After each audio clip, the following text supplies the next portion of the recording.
This episode is brought to you by Accenture. When your advertising operations fall out of sync, everything else follows.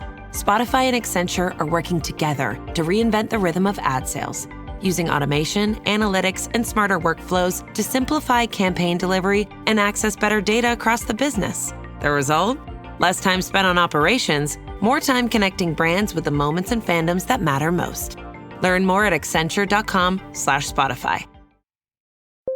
When you need to build up your team to handle the growing chaos at work, use Indeed Sponsored Jobs. It gives your job post the boost it needs to be seen and helps reach people with the right skills, certifications, and more. Spend less time searching and more time actually interviewing candidates who check all your boxes. Listeners of this show will get a $75 sponsored job credit at Indeed.com/podcast. That's Indeed.com/podcast. Terms and conditions apply. Need a hiring hero? This is a job for Indeed Sponsored Jobs.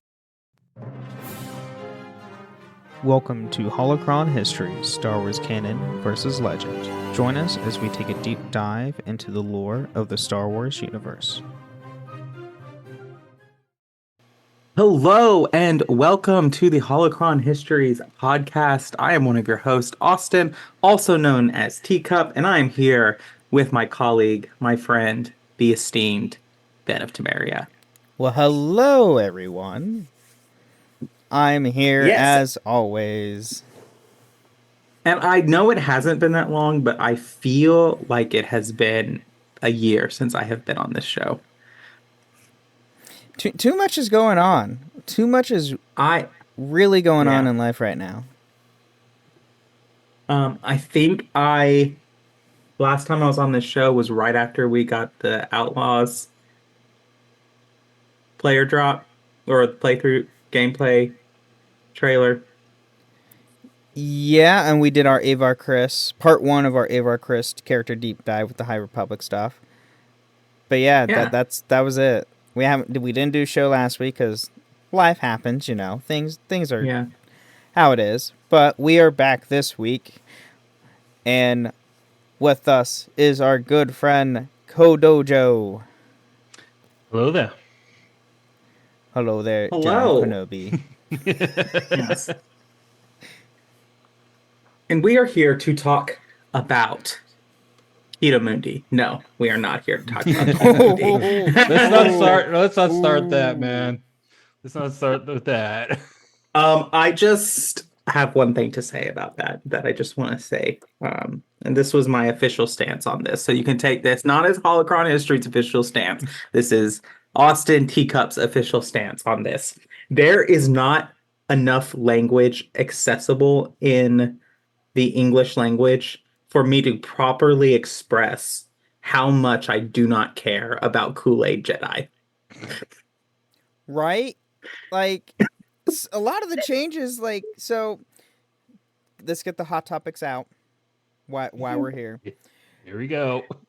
I'm going to say this too, who cares if he's in the show? Who cares about the things that they, added into the show? Does it change anything story-wise? No.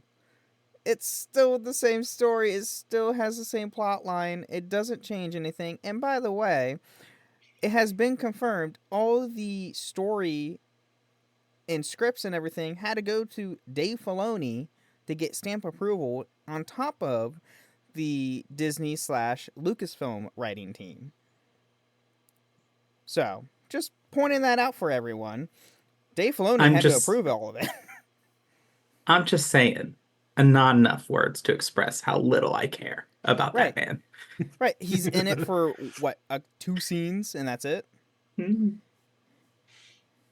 And I will say, his whole age thing, I'm telling you guys, this is coming from a Star Wars Insider CD-ROM, which is one of the first things that gets decanonized.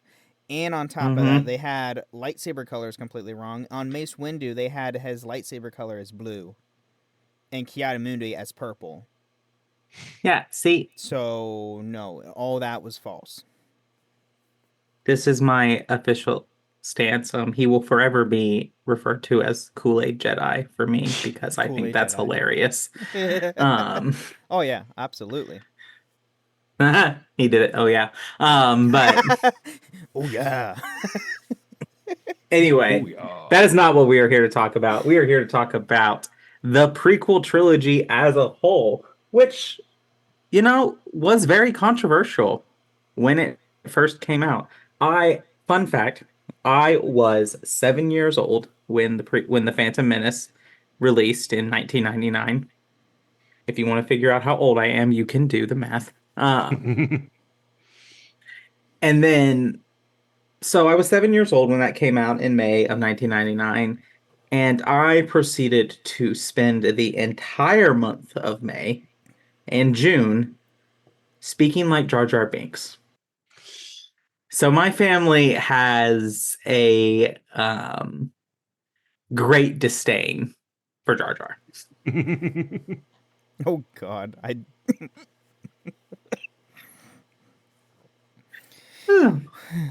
But yeah, going a hood so if you are not aware, which if you're not aware, you have to stop listening to this podcast right now and go spend 6 to 7 hours of your life watching the prequel trilogy. And yes, you have to watch all of it because if we had to suffer, you have to suffer.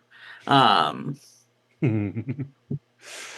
just kidding. I have a soft part, but these are the Phantom Menace, the Attack of the Clones, and the Revenge of the Sith, episodes 1 through 3 that were released from 1999 to 2005.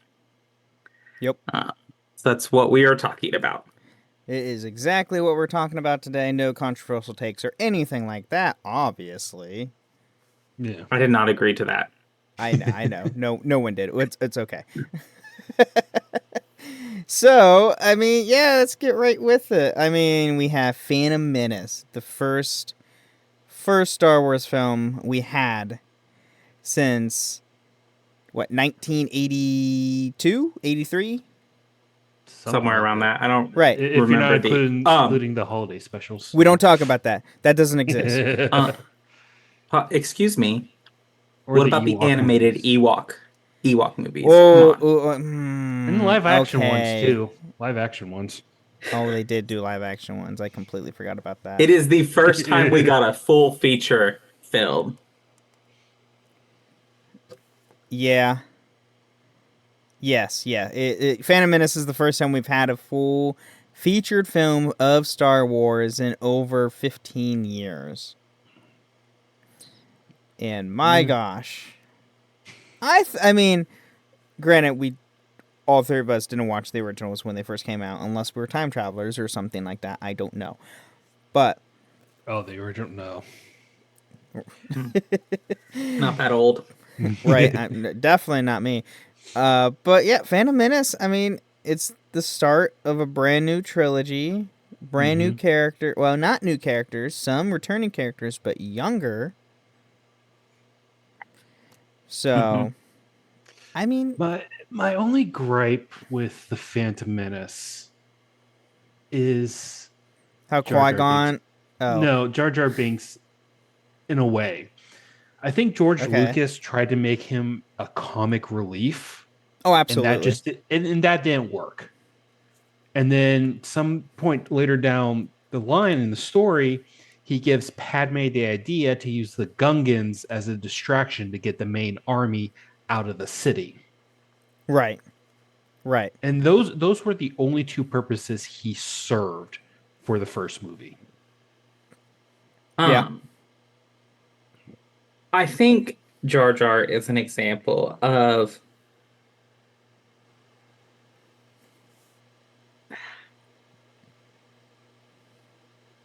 it's like when Disney makes a movie.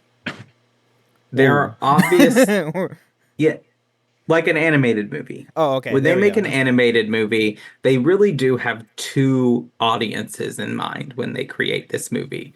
One is the kids that are going to watch this movie and be entertained by this movie, and then also the parents who have to sit through it. Oh, absolutely. Yep.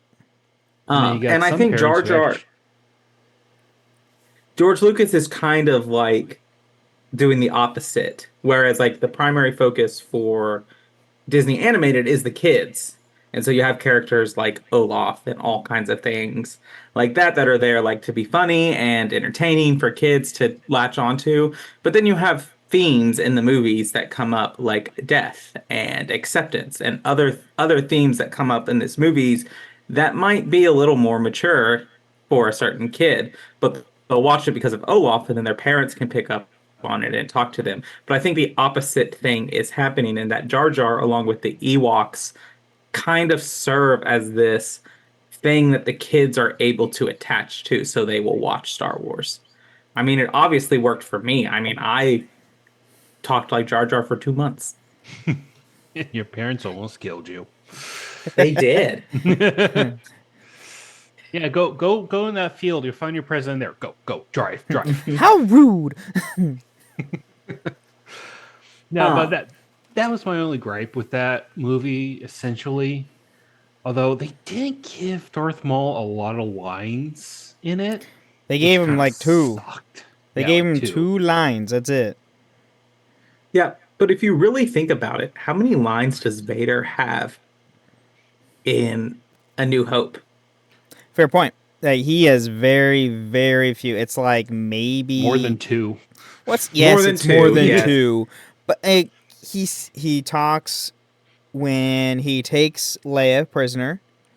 He goes into the meeting with Tarkin and all the other Imperial officers. And then, other than that, I believe his TIE Advance.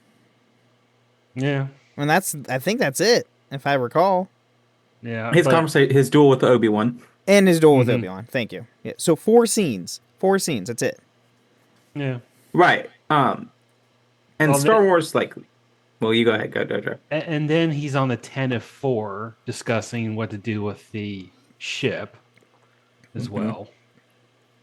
True. So yeah, but he does serve. But I wouldn't even say that Darth Maul is the main antagonist of that movie. No, not at all. We remember him because he's got a double-bladed lightsaber, and he has one of the coolest lightsaber battles in the history of Star Wars. And the best theme. The best and music theme.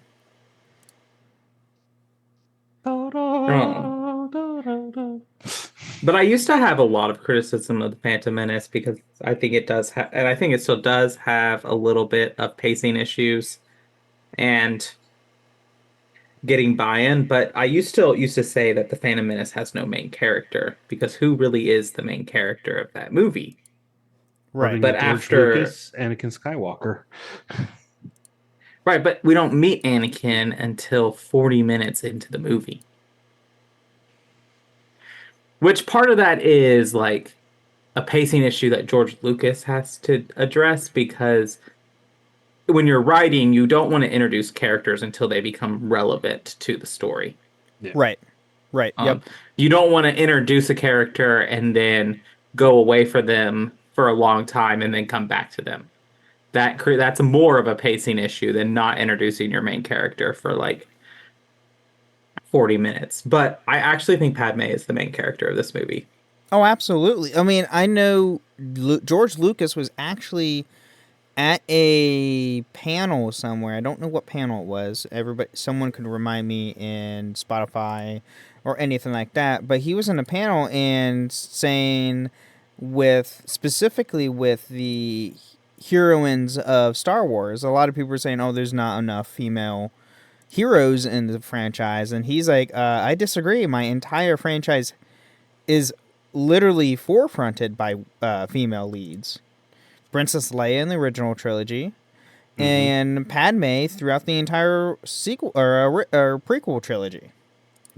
Like, she is the forefront that literally gets everything moving. Yes, there's like Jedi companions with her through a majority of the time, but you know, she literally gets everything rolling to set up to have the clone army. And then she was against the clone army, and then once the clone army was, pushed through, then she tries to get civil rights for the clones. And, like, she does so much stuff that in the somewhat forefront and the background that we don't really see a lot because it's not in the action. But Padme is definitely like the main character throughout the series. One of the main protagonists, besides obviously the Jedi that we have. So, it's her. or you go ahead.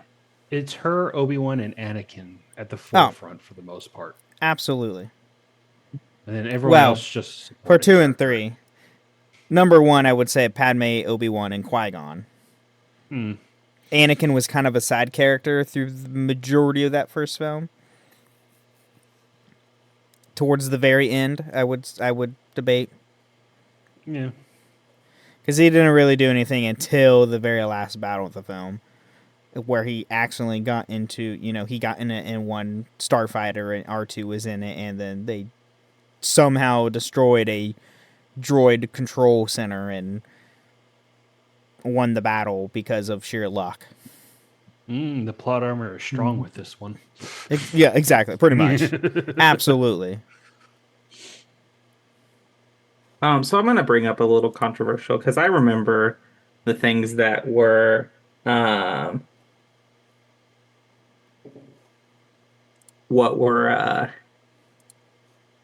really controversial at the time, which were like pacing issues, Jar Jar, and of course the midichlorians. The one So thing how do we that we get one word out of and they never use it again. I mean, Palpatine mentions it. It is part of the tragedy of Dark Plagueis the Wise. Come on, Ben. That's a fair point. Have you heard the tale of Darth Plagueis the Wise? And how I murdered him. And how I murdered him. How I totally didn't murder. I totally didn't murder him. But if I was going to murder him, this is how I would do it. Right, exactly. I get him drunk, lull him into a sleep, and then just electrocute him. Just use Force lightning all the way. But so do we think the criticism that came about for this is that George Lucas was trying to over-explain the Force? Yeah, I would say that. I would also say he was trying to put more science fiction into the series by doing that.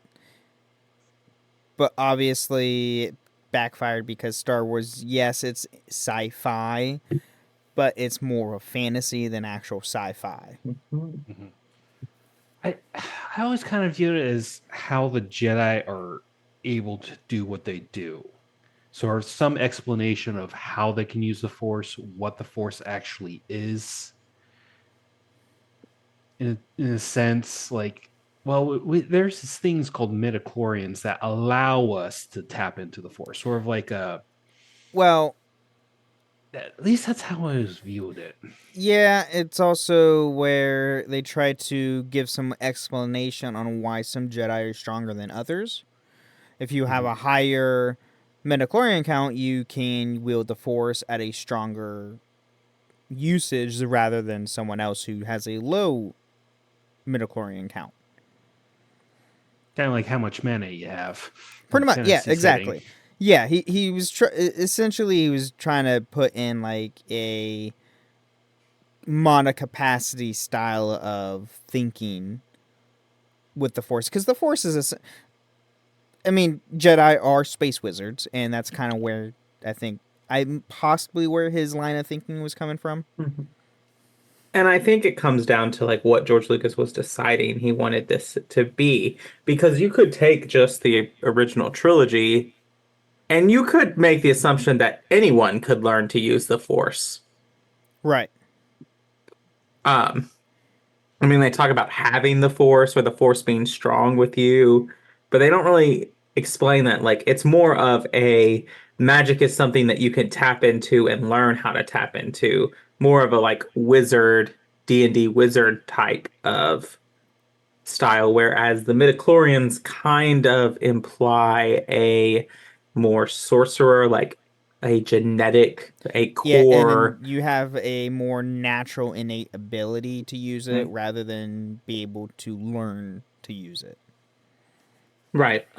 But and I think this leads to a lot of fandom discourse that happens now in the idea that, like, oh, if you're a child of the Jedi, you must have to be able to use the Force because it's a genetic component versus of something that the Force just wills itself. Right. I don't know. Yeah, because the back in SWTOR, the female Jedi Shatil Shan has a kid with the Republic trooper from all the Yeah. trailers, and he can't Fanon. access the Force. No. Right. But this was before. Well, so he can't use the Force like his mother or his, grandfathers and all that. He has he has a connection to the Force, which he does say, but he can't wield it like his mother can. But by his way of using the Force, he's more resistant to like mind control and probing and stuff like that. I think that's more of her training him True. than Yeah, I mean, anything there's else. also the way of training yourself to, even if you can't wield it like a Jedi, you could still use it in a way to benefit yourself. Mm-hmm. Yeah. The truth of the matter is that according to the lore, everyone Can wield has it. the Force within them. Everyone has midichlorians. It's just a certain amount that gives you Jedi powers. Right. Yeah. And it takes, well, we see in Ahsoka, Sabine eventually learns how to wield the Force, but it takes great and focus and training for her to do that because she doesn't have a high metachlorian count.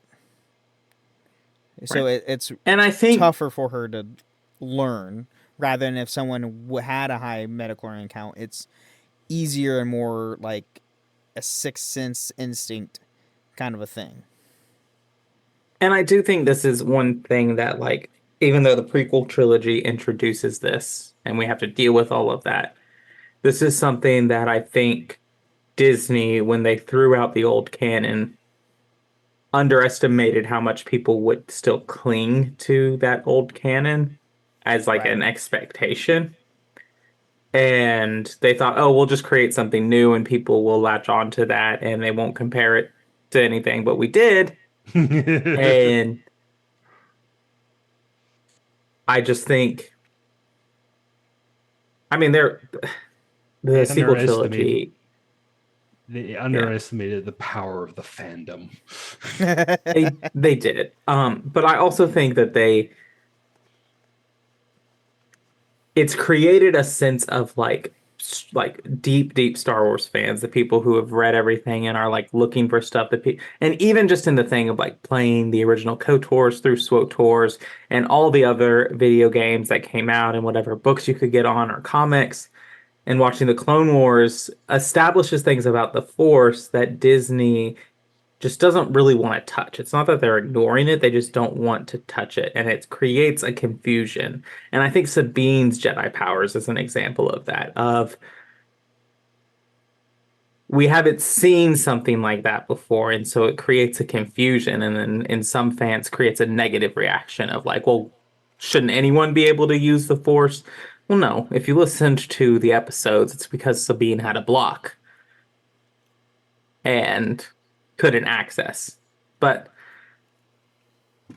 needless to say, I do think it's a mistake in The Phantom Menace to try to explain the Force because when you take away the mystery of something, you then create the expectation that it's always supposed to work this way.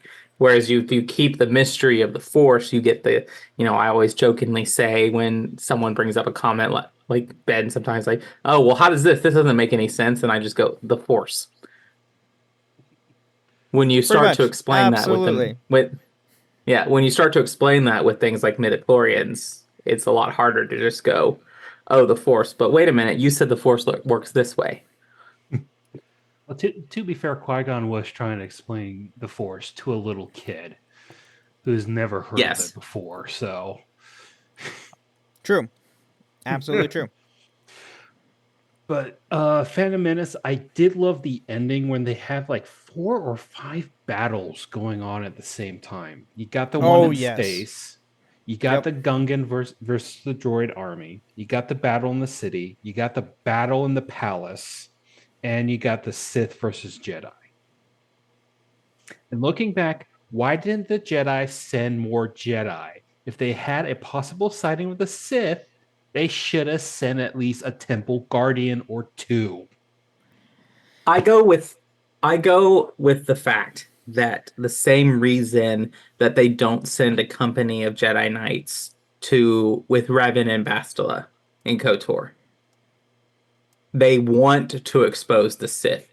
They want to draw out this attention. If they send a host of Jedi Knights with that, then the Sith, Darth Maul probably wouldn't reveal themselves. And another thing about it is that the Senate has to approve it.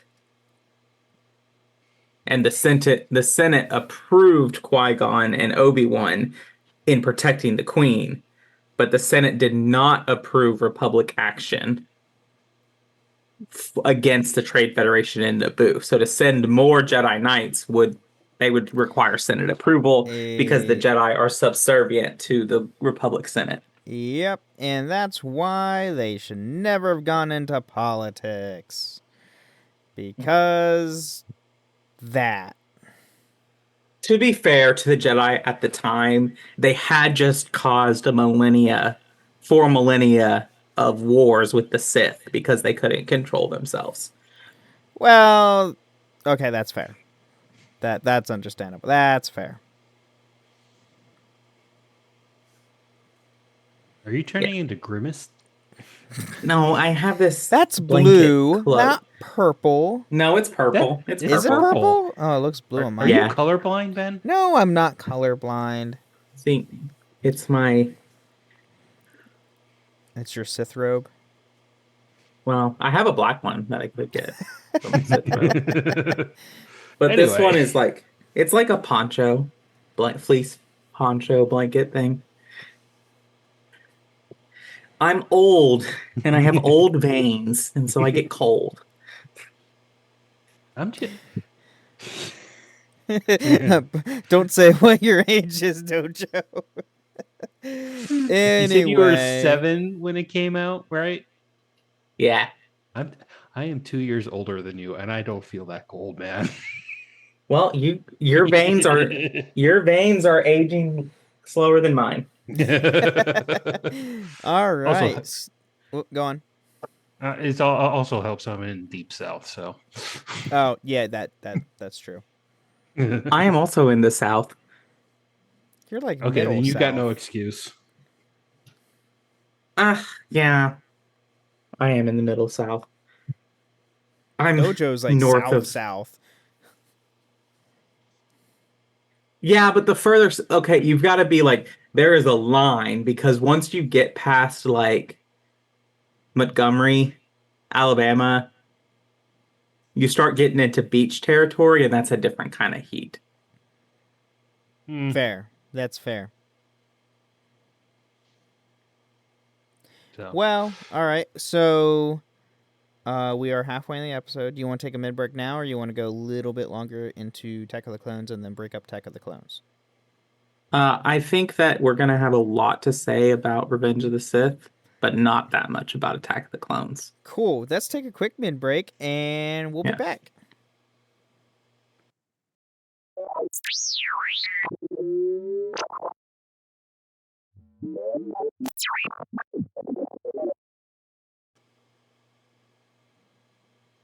All right. Welcome to the middle of the show where we talk about things going on with the podcast. We take time to thank our patrons, like our patron here, Kadojo. Thank you all so much for your support. If you want to join these chats with us, you can sign up at our Jedi Master / Dark Lord of the Sith tier and come and hang out with us and chat with us.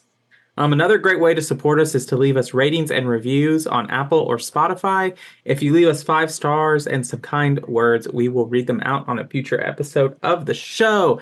Ben, we got any comments or reviews to read today? We do have a comment on our last episode of Avar Chris from our good friend on Spotify, Zach, asking us what are our thoughts on Acolyte episode 3. Personally, they don't like it. I mean, it depends on what you're asking about. If you're talking about the Force thing, personally, I don't care for it because it doesn't undermine anything with Anakin. Per se, it has nothing to do with the prophecy of the chosen one. In my opinion, it's just a coven of witches trying to manipulate the Force, which they do, and that's essentially it. Yeah, and I think for me, I try to reserve judgment on those kinds of things until I have seen the story in its completion. That's fair. Yeah. And so I think while it made me like raise an eyebrow a little bit of like, what are you all doing here? I was like, okay, I'm gonna give them a chance to like explain this themselves and come out and figure out what's going on. Right. But which, I mean, we have the episode as tonight as we're recording this on the 25th, and 3 more episodes after that. So we still have quite a few episodes to get through. Right. I'm hoping that maybe we see Yoda in this a little bit. I think that would be cool.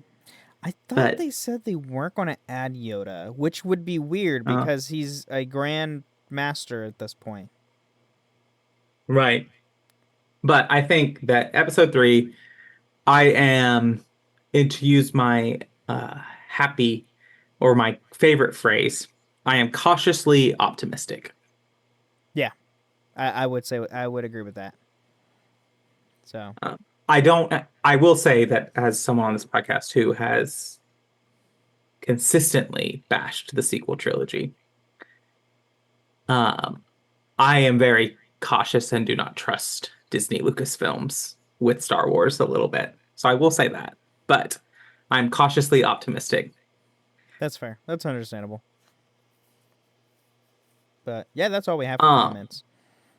All right. Lastly, you can check us out live on twitch.tv/Ben of Temeria. You can also join us on Discord in a lot of Discords. I am not going to list them all out, but if there's a Discord that deals with podcasting, odds are we're on it. So you can find us as Ben of Temeria, Ben of something, or Teacup, whatever. You can find us, come chat with us, come hang out with us, come talk about Star Wars, talk about Acolyte, talk about Outlaws if you're excited for that, whatever you want. Other than that, I think that's it for the mid-break. Yeah. All right, let's get back more to the prequels.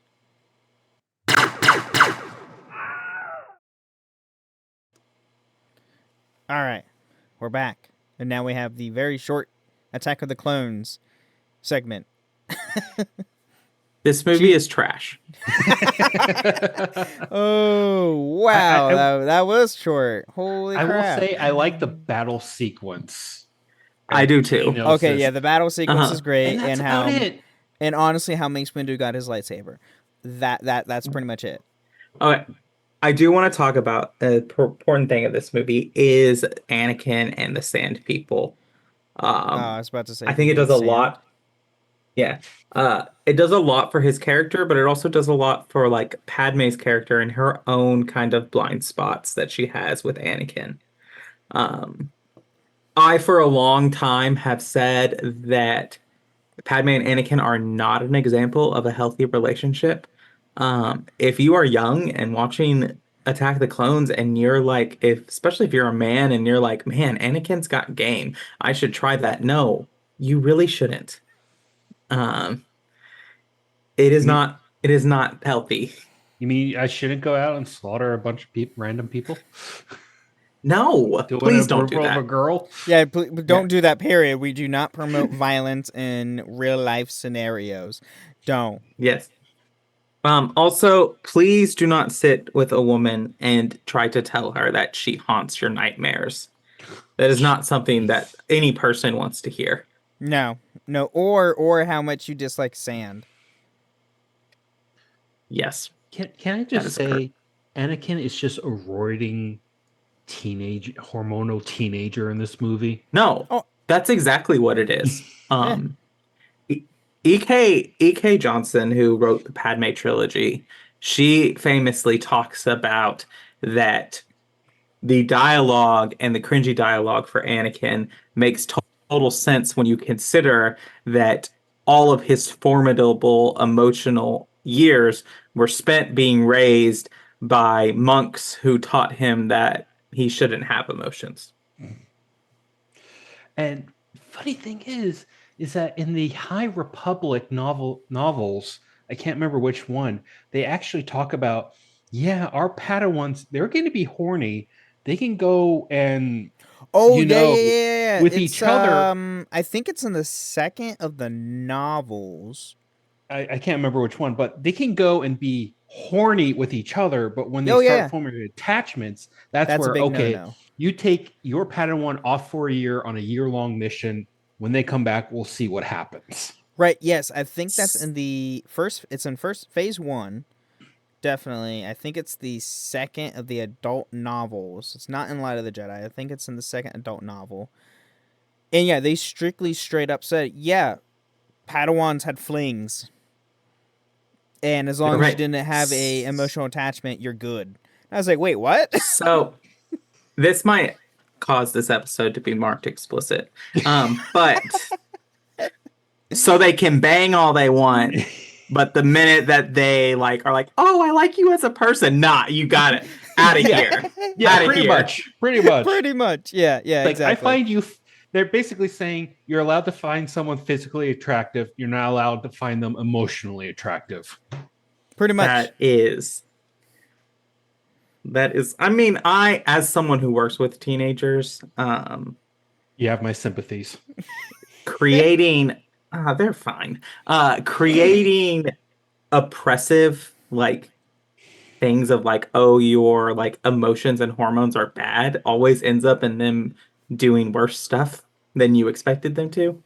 Yeah. So there's that. But also, like, it makes sense for Anakin in this moment of him being like, I don't know how to talk. Also, I hate the Jedi in this movie now because they are so stupid. They send this Padawan away with Padme. They're like, hey, we're going to send you with this girl that we know you think is super hot. By the way, don't do anything and don't fall in love with her. Yeah. And certainly don't go absolutely. off on an adventure to find your mother that we Yeah, neglected don't to take find. a sidetrack mission. Don't take a side quest while you're out there But because but we're not anything can happen. but we're not going to double check on you. Right. You have complete other freedom.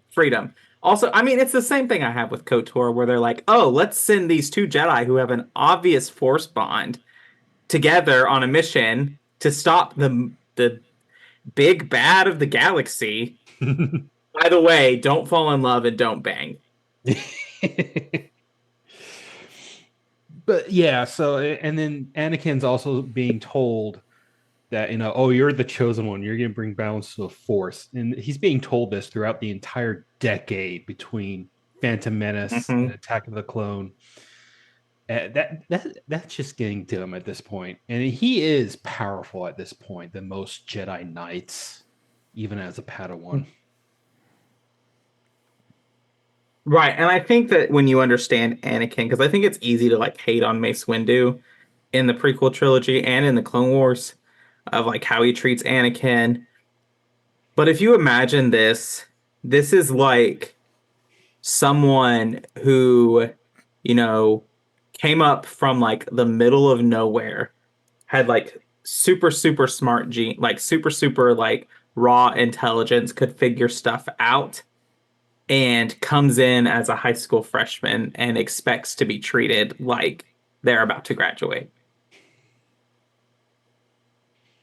He also gets bullied a little bit in the temple. He does. Oh There's He yeah, a does. If Obi-Wan you read, does. Obi-Wan You and read Anakin comic. Brotherhood. Oh, the Brotherhood, comic. that was it. Yeah, the con. it's No, also in Brotherhood. is Okay, it? that's what I It thought. they talk about it in Brotherhood. He So he and he does. automatically feels like an outsider within the temple already. Yeah.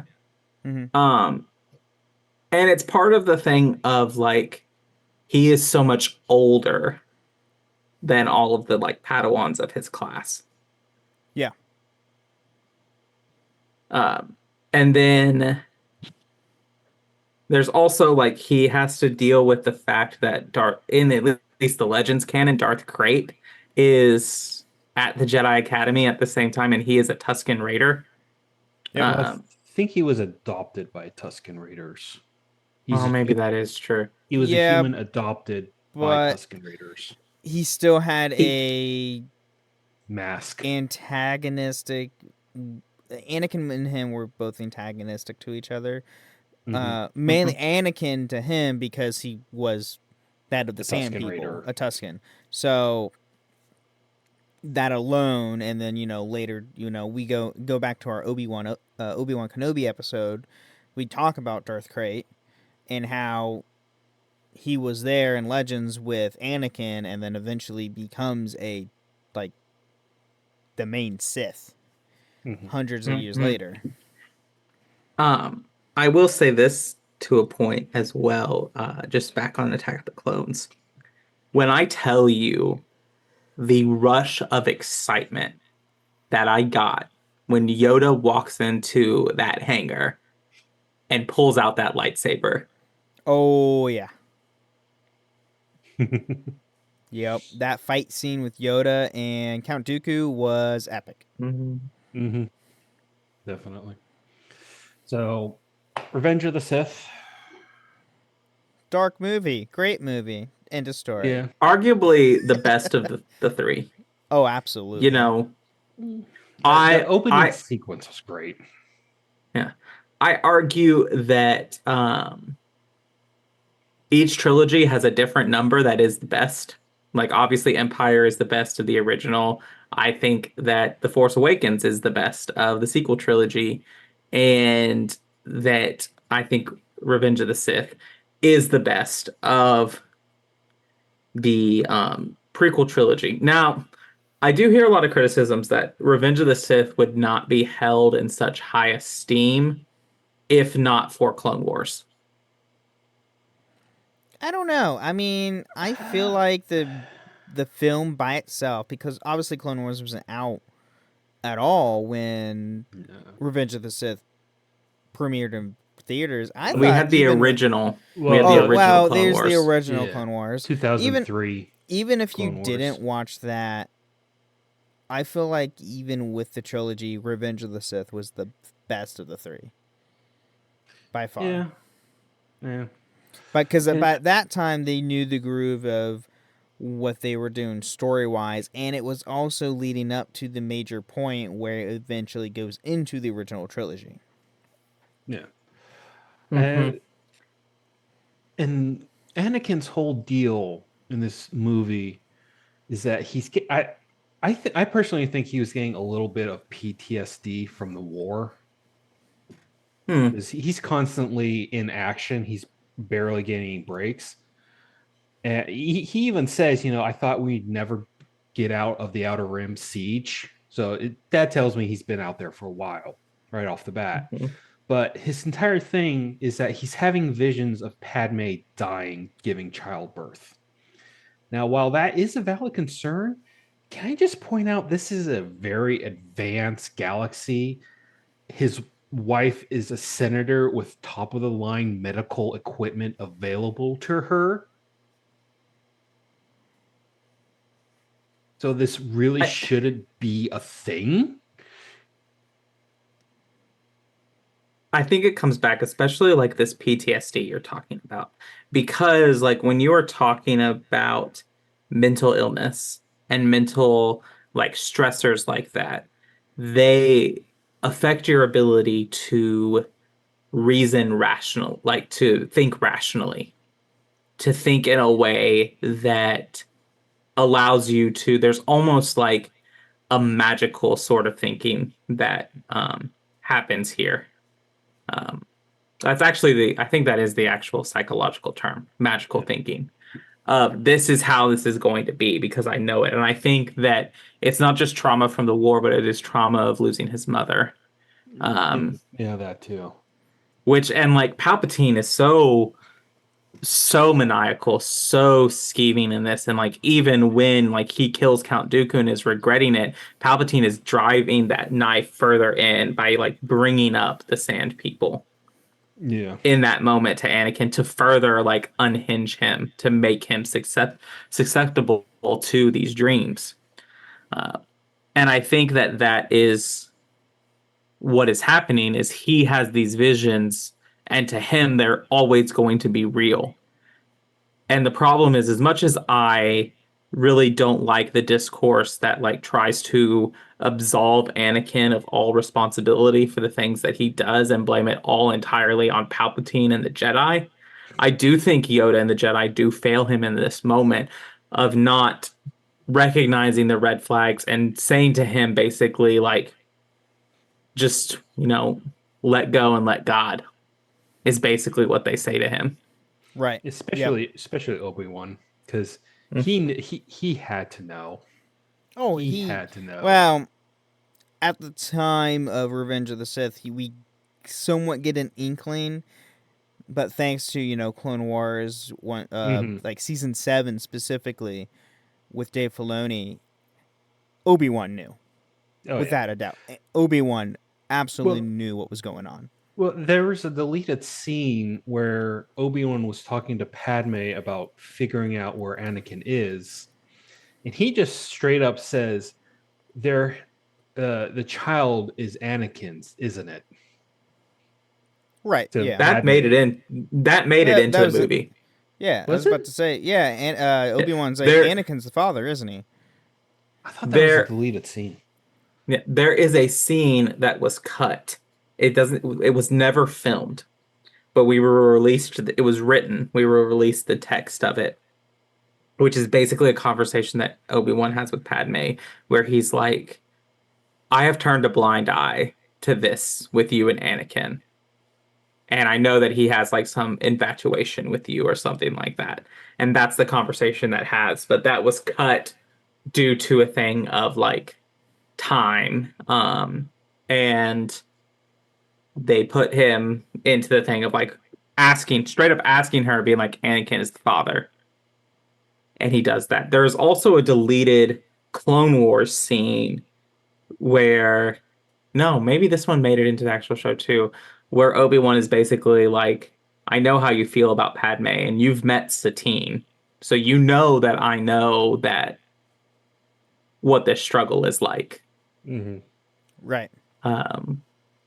Yeah, but I think that was in season 6, maybe, or season 5. I can't remember which. It's been so long. I know. I can't remember what season Satine dies in. I think it's 5. It's 5. It's 5. Okay. It's not 6. It's either 4 or 5, but I think it's 5. Yeah, I think it's 5 as well. And I think that, like, obviously the Battle of Heroes is one of, I think, the best moments in Star Wars cinematic history. Just great. Oh, yeah. Even without the Clone Wars, the emotion that you feel behind that fight. And I think that I've heard criticisms that it's too long. I mean, it is like almost 30 or 40 minutes. I mean, yeah, it is an extremely long fight for a film. Splitting it up between Obi-Wan and Anakin and Palpatine and Yoda? Yes, it is split up. And I think that's part of, like, to say with the pacing. But I think that, like, when you cut, like, the reason it's so long is to feel the weight of how cumbersome or heavy this battle is. It is, and you're fighting two people who know each other so well that it's almost impossible for one of them to gain an advantage strategically. I mean, Obi-Wan has to resort to goading. He goads Anakin, and that's how he beats him. Obi-Wan Um, Kenobi, master of the troll. yes. And like I've seen a lot of that with Obi-Wan, like the fact that he stands exactly how he defeated Darth Maul, which he would have probably told Anakin how he did that. He probably would have shared that thing. And that's why Obi-Wan says, don't try it. He knows what Anakin is thinking and what he's trying to get him to do. Right. And that ability to know that and anticipate that is why he wins. But if they were just standing there trying to win an outright, blade for blade combat, they could be fighting for days. In one of the books, Vader, he either says it or thinks it, that the only reason why Obi-Wan won that duel was because the amount of time those two practice saber routines with each other. Oh Like yeah. Mhm. hundreds of Yeah. hours they practice with each other, and that's the only reason why he won. Could Which, to be. be fair, during the temple attack, not a lot of Jedi stood a chance against his uh, his saber attack. Even the battle master fell within like 3 minutes of engagement of him or Yeah. something like that. And yeah, I think it comes down to, and you really get like this kind of power in, if you've read the Revan novel, when they talk about Lord Scourge and Lord Scourge's ability to basically, like, he wins his fight because he emotionally overwhelms his opponent. He puts out so much negative emotion that it overwhelms his opponent and basically stuns him, but he's like useless against droids because he can't do that to droids. Um, I think that's in the Revan novel where they talk about that. Uh, Yes, I believe it is. Now I know. Um, yeah, that's definitely in the Revan's novels because he even says like, because HK's not with him, but I think Revan even like nods. It's like only if I brought HK with me, I wouldn't have this problem. right. And like HK knows about that. And then even in like KOTOR 2, Atten will talk about like the way he fights Jedi is he throws up emotional walls Hmm. and basically uses that to incapacitate Jedi, and that's how he would kill them. And I think that comes into the factor of Anakin's being able to almost solely take out the Jedi Temple is one, there were not a lot of masters in the temple at the time. Right. The masters that they really had went to fight Palpatine. And then they had the battle master. Most of the people remaining at the temple were younglings and Padawans who were not old enough to go out into combat in the war. Mhm. And then topping that all off with the sheer amount of surprise, and then adding surprise in with survival, a Jedi's normal emotional defenses that they could take aren't there. I mean, if we look at like someone who has complete emotional resolve, which is Obi-Wan versus Maul in Rebels, like he's able to take out Maul because he's not rattled at all. He's Yeah. completely calm and he's completely focused. In fact, I would go as far as say Obi-Wan actually rattles Maul. or unnerves Maul Oh, when Mhm. absolutely. he goes for his signature move, which is two fingers out, saber back, but then he switches to what Qui-Gon used to do, and you could just see in Maul's face like, "Oh, you're gonna pull that, huh? You're gonna pull that," and gets under Mhm. his skin that way. Yeah. And So with that fight scene specifically, I remember like seeing where I see him explaining that episode specifically because obviously he voiced Maul was where he first engaged. He did his two finger out like he's like okay young Obi-Wan. Then he's like oh wait I'm not this guy anymore. He goes then to the Alec Guinness pose and he's like hang on let me try this and then he goes into Qui-Gon's stance to throw Maul off. mhm. And I think that people, this is one thing that I think that Attack or Revenge of the Sith does for us is really explaining how much like emotion plays into your control of the Force. Um, and like a true Sith is also a master of their emotions. They're able to control their emotions and throw it back at other people, whereas a Jedi turns inward and finds peace. There's still a matter of control. And if you're out of control and unbalanced in that way, you don't fight as well, which is one of the reasons that I always argue that Rey beats Kylo at the end of The Force Awakens. Because Kylo is extremely emotionally unbalanced. He just killed his father. He was shot in the chest gut. with a bowcaster. It was like literally right in the stomach. Right. So he's injured in that, and he's so emotionally unhinged that he's not, and he's winning against Rey until he mentions the Force, and Rey calms herself and embraces that, and that's when she wins against him. Right. Yep.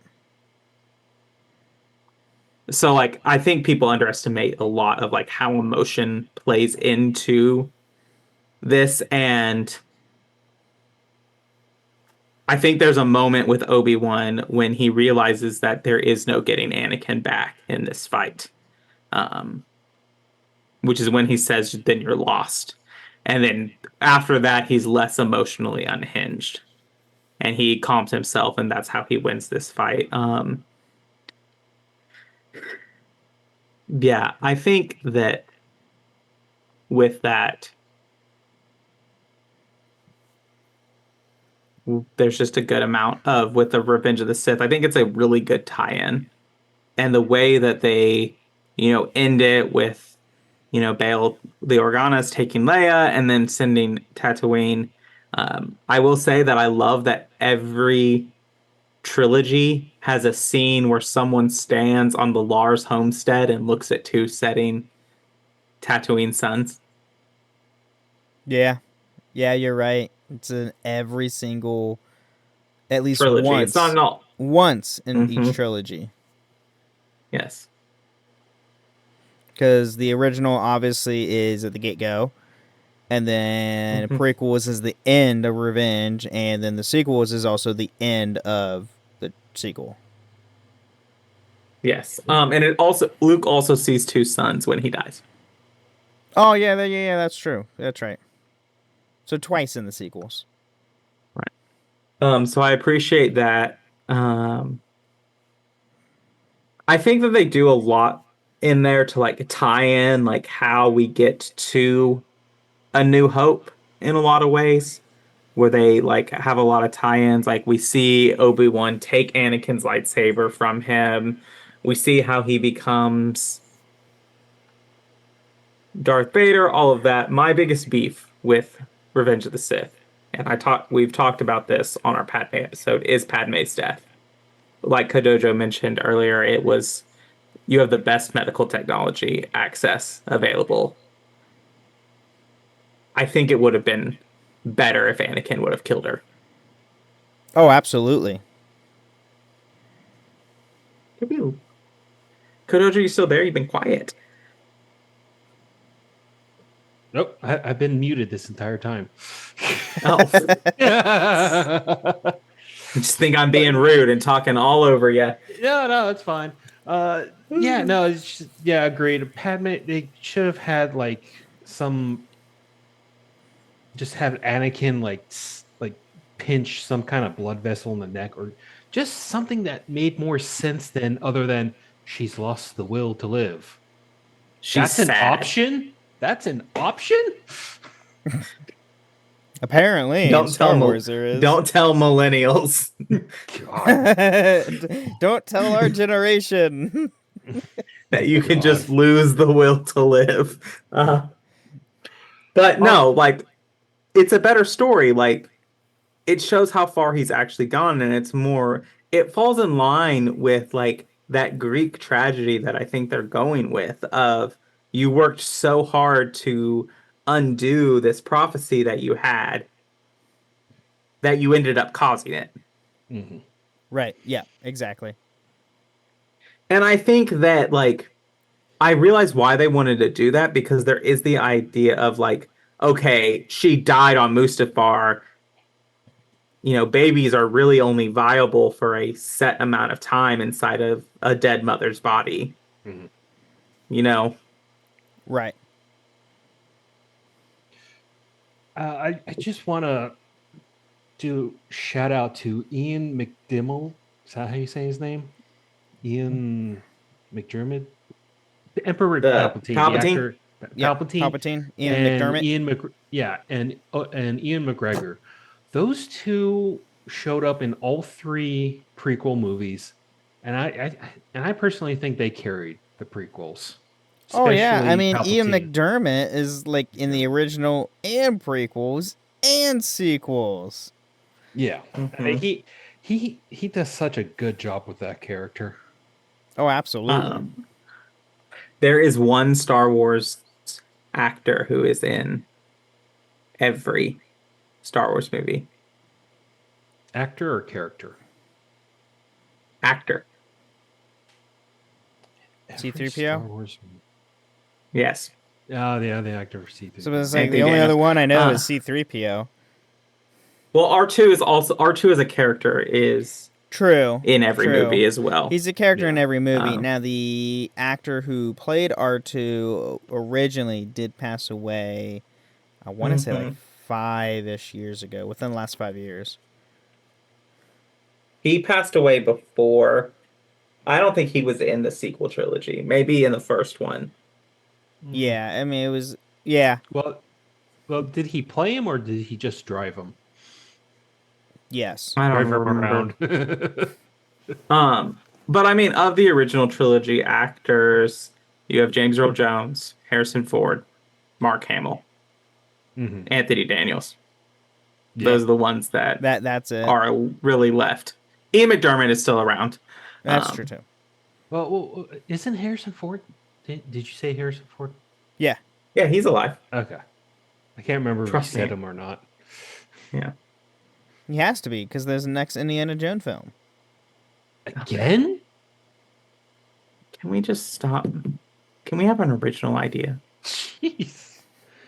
I thought he was done after the Dial of Destiny or whatever. Yeah, it was no, it was called. that one. Yeah, Dial of Destiny was the Okay. last one they did. Yeah. Okay, thank you. Yeah, no, I don't think they're doing another Anyway. one. Any last thoughts on the prequels? Revenge of the Sith? Revenge of the Or- Sith. They're better movies than what people thought they were when they first come out. They were better movies. Absolute. Now, Granted, there were hiccups, but I was willing to overlook them. well, and the other thing was, and you see this like with the actors now too, and they even say it, due to the time those movies came out, the only people that they were able to really hear were the critics. They weren't really able to hear the fans and the majority Mhm.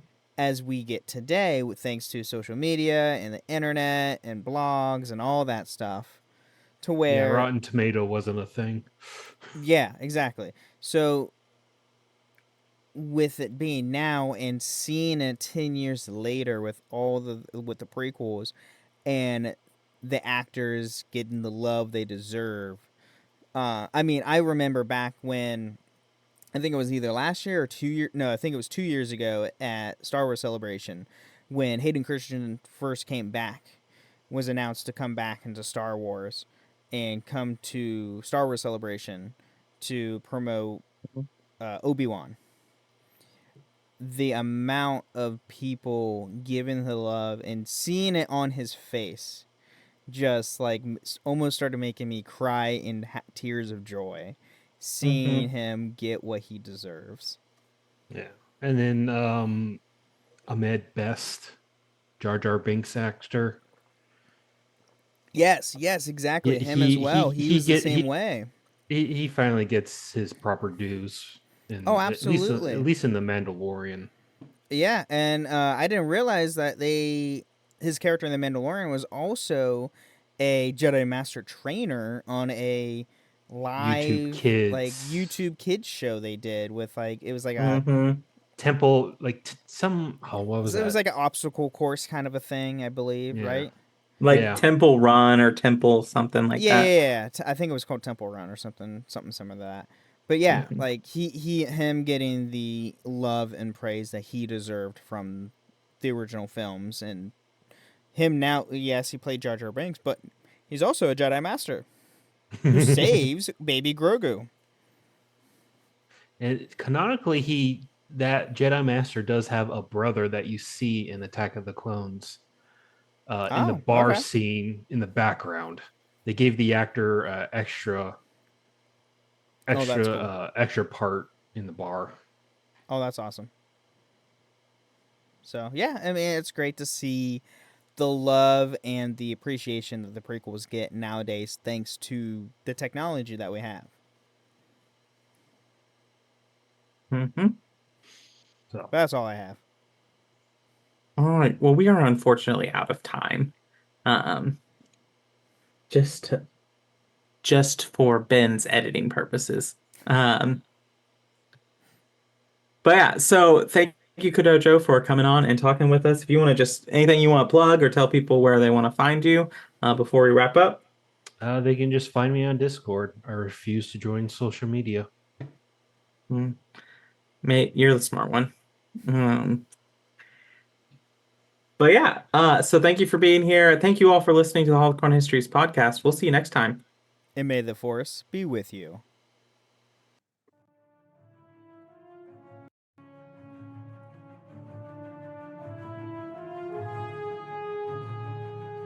Thank you for listening to Holocron Histories, Star Wars Canon versus Legends.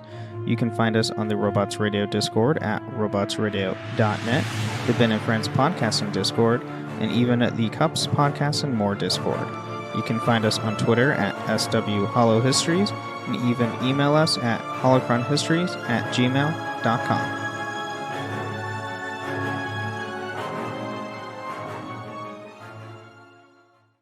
Hey, it's Ryan Reynolds here from Mint Mobile. Now, I was looking for fun ways to tell you that Mint's offer of unlimited premium wireless for $15 a month is back.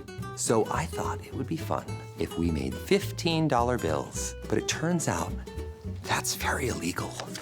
So there goes my big idea for the commercial. Give it a try at mintmobile.com/switch. Upfront payment of $45 for 3 months, $90 for 6 months, or $180 for 12-month plan required. $15 per month equivalent. Taxes and fees extra. Initial plan term only. Greater than 50 gigabytes may slow when network is busy. See terms.